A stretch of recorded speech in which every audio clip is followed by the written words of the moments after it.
வணக்கம் நண்பர்களே, welcome to நம்ம ஒரு அரசியல்வாதி சேனல். இன்றைக்கி இந்த வீடியோவில் எதை பற்றி பார்க்க போகிறோம் அப்படின்னா, இங்கே தமிழக சட்டப்பேரவையிலையும் கரூரில் நடந்த இஷ்யூவை பற்றி பேசியிருக்கிறாங்க. அங்கே என்னென்ன விஷயங்கள் பேசினாங்க அப்படிங்கிற அந்த ஒரு தகவலையும், அது மட்டும் இல்லாமல் அந்த அவை குறிப்பிலிருந்து ஒரு சில விஷயங்கள் நீக்கப்பட்டுரும் அப்படிங்கிறதுனால எடப்பாடி பழனிசாமி ஐயா அவர்கள் வெளியே ப்ரெஸ் பீப்பில் சந்தித்து அங்கேயும் பேட்டி கொடுத்துருக்கிறாரு. ஸோ இதையெல்லாம் இந்த வீடியோவில் பார்க்க போகிறோம். வீடியோக்குள்ளே போகிறதுக்கு முன்னாடி நம்ம சேனலை சப்ஸ்கிரைப் பண்ணல அப்படின்னா மறக்காமல் சப்ஸ்கிரைப் பண்ணிக்கோங்க. அது மட்டும் இல்லாமல் நம்மளுடைய கருத்துலேருந்து மாற்று கருத்துக்கள் இருந்துச்சு அப்படின்னாலும் அதையும் கமெண்ட் செக்ஷனில் பதிவிடுங்க. கருத்துக்கள் வரவேற்கப்படுகிறது. சரி, வாங்க வீடியோக்குள்ளே போகலாம். முதல்ல இங்கே சட்டப்பேரவையில் என்னென்ன பேசுனாங்க அப்படிங்கிற ஒரு விஷயம் இருக்குது. ஏன் இதை சொல்கிறேன் அப்படின்னா, இங்கே சட்டப்பேரவையில் தாவேக்கவினர் இல்லை அப்படிங்கிற அந்த ஒரு விஷயம் நோட் பண்ணி வச்சுக்கோங்க.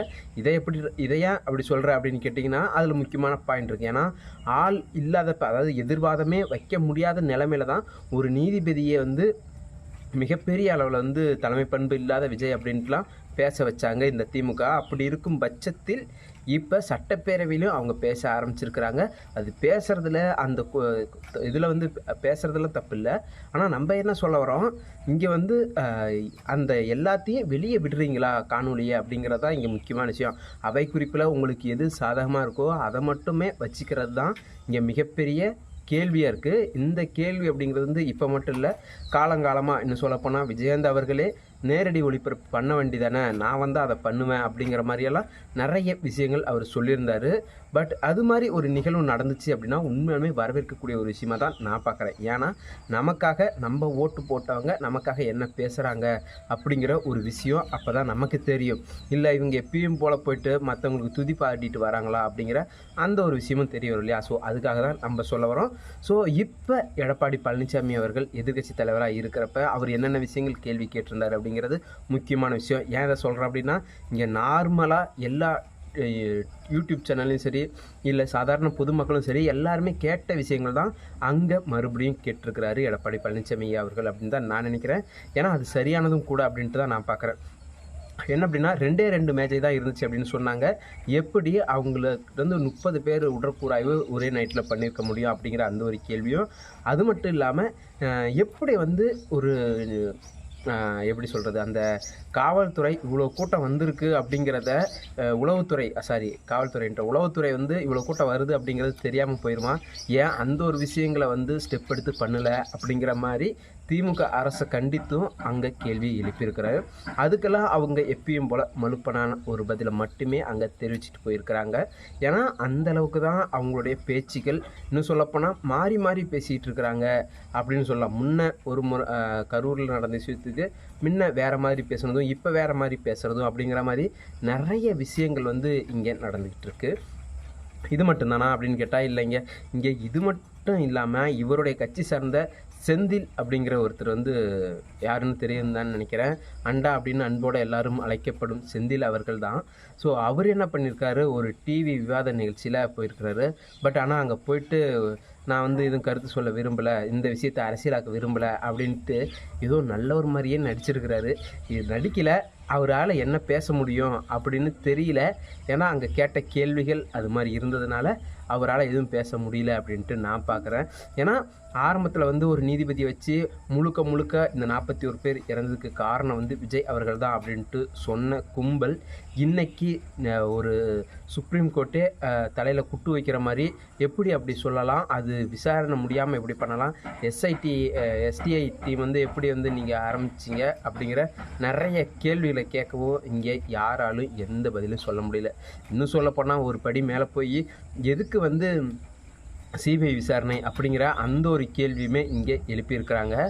ஏன் இதை கேட்குறேன்னா, அதாவது இன்னும் சொல்லப்போனால் குட்கா வழக்கில் ஸ்டாலின் அவர்கள் தான் சிபிஐ விசாரணை வேணும் அப்படின்னு கேட்டிருக்கிறாங்க. இன்னொரு பக்கம் திருமாவளவர்கள் வேங்கை வெயில் பிரச்சனையில் கண்டிப்பாக சிபிஐக்கு மனு கொடுத்துருக்குறோம் அப்படின்ட்டு அவர் ஒரு பக்கம். ஸோ உங்களுக்கெல்லாம் வர்றப்ப அது பிரச்சனையாக தெரியல. ஆனால் மற்றவங்க அந்த ஒரு விஷயத்தை எடுத்து சிபிஐ வேணும் அப்படிங்கிறப்ப மட்டும் உங்களுக்கு பிரச்சனையாக தெரியுது இல்லையா? ஸோ அதுதான் இங்கே இருக்கிற மிகப்பெரிய மைனஸ் பாயிண்ட் அப்படின்ட்டு நான் பார்க்குறேன். இது மட்டும்தானா அப்படின்னு கேட்டால் இல்லைங்க. இங்கே எடப்பாடி பழனிசாமி அவர்கள் நீங்கள் வெளிநாட்டுக்கு போயிட்டு வந்திருக்கிறீங்க, என்னென்ன முதலீடை ஈர்த்துருக்கிறீங்க, அதுக்குண்டான வெள்ளை அறிக்கை விடுங்க அப்படின்னு கேட்டதுக்கு இங்கே அதை சார்ந்த அமைச்சர் என்ன பண்ணியிருக்காருன்னா வெறும் வெள்ளை பேப்பர் எடுத்து காமிச்சிருக்கிறாரு. ஸோ இங்கே ஒரு எதிர்க்கட்சி தலைவராக ஒருத்தர் கேட்குறாரு அப்படின்னா அது கொஞ்சமேச்சு மதிப்பளித்து அவர்கிட்ட இந்தந்த பொதுவாக வெள்ளை அறிக்கை தானே விட சொல்கிறாங்க, அந்த ஒரு அறிக்கையை விட்டுலாம். ஆனால் அப்படிலாம் எதுவுமே விடாமல் இங்கே வெறும் தாளை காமிக்கிறது தான் சரியா அப்படிங்கிற அந்த ஒரு கேள்வி இருக்குது.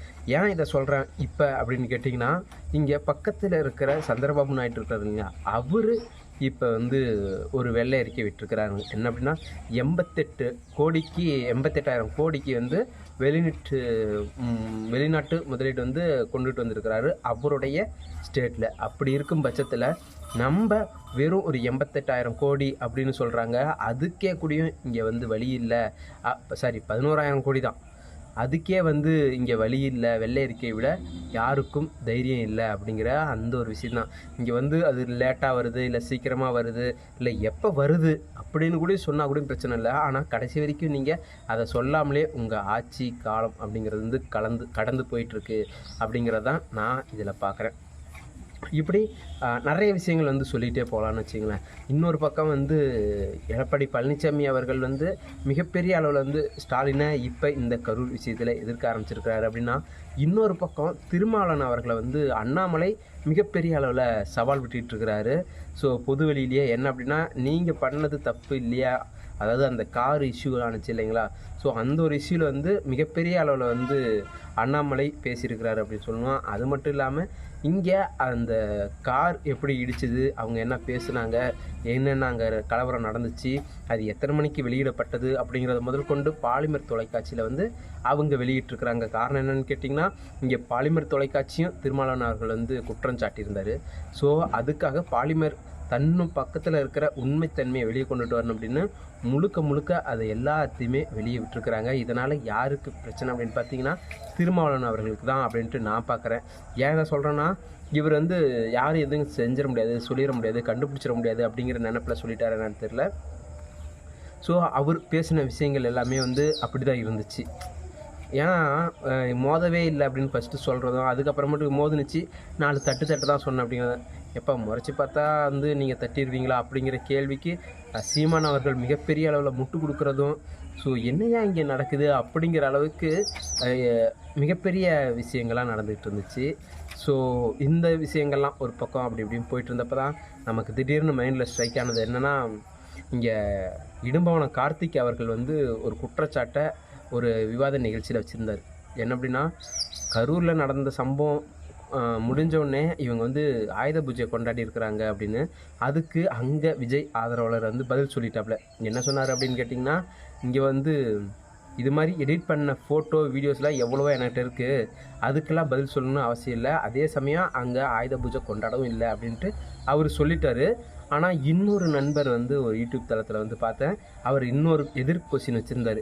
என்ன அப்படின்னா, இங்கே ஆயுத பூஜை கொண்டாடினாங்க இல்லை அப்படிங்கிறதெல்லாம் விட்டுடலாம், ஆனால் கரூரில் நடந்த சம்பவம் முடிஞ்சு கொஞ்ச நாள்லேயே எதுக்கு சீமான் அவர்கள் படத்தை பார்த்துட்டு அதை ரிவ்யூ வேறு பண்ண ஆரம்பிச்சிருக்கிறாரே, அது மட்டும் சரியா? இந்த பக்கம் சீமான் அவர்கள் பண்ணுறாரு, இன்னொரு பக்கம் சாட்டை துரைமுருகன் போய் மூத்த மூடிட்டு போய் படம் பார்க்குறாரு அப்படின்ட்டு நிறைய விஷயங்களை அவர் கேட்டிருந்தார். உண்மையுமே இந்த ஒரு கேள்வி சரி அப்படின்ட்டு நான் நினைக்கிறேன். ஏன்னா தன்னுடைய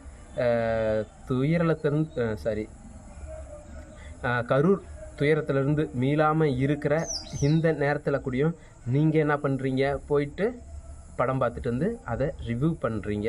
ஸோ அந்த அளவுக்கு உங்களுடைய மனதைரியம் இருக்கிறப்ப இவங்க கொண்டாடி இருந்தாலும் கூடயும் மிகப்பெரிய தப்பு இல்லையே அப்படிங்கிற அளவுக்கு இருக்குது. ஸோ இதுக்கு இடும்பவனம் கார்த்திக் அவர்கள் பதில் சொல்லுவாரா அப்படிங்கிற அந்த ஒரு கேள்வியும் இந்த இடத்துல வைக்கிறேன்.